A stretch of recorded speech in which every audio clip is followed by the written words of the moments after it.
naman ng apoy ang dalawang gusali sa isang industrial complex sa Dasmariñas City sa Cavite. Problema sa kuryente ang isa sa tinitingnang sanhi ng sunog. Balitang hatid ni Dante Perello.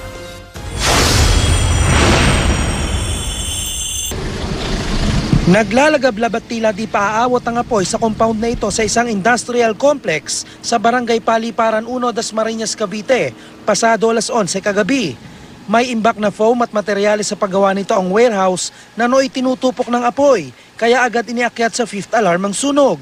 Malaki na yung siklab niya doon sa apoy Halos kasintasan ng gusali. May sumasabog pa. Sinabayan pa ito ng malakas na hangin na lalong nagpalala sa sitwasyon, kaya pahirapan ang pag-apula sa apoy. Dahil dito, rumispondi na rin maging ang mga taga Bureau of Fire Protection at ilang fire volunteers na mula pa sa Maynila. Iba yung ingat lang. Oo.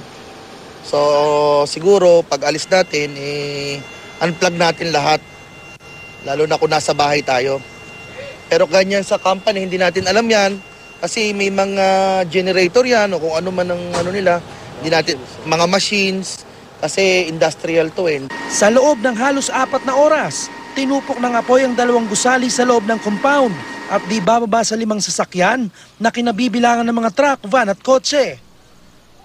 Tigil operasyon sa warehouse at tanging mga gwardya lang ang narito nang maganap ang insidente. Mabuting wala namang nasawi o nasaktan sa kanila.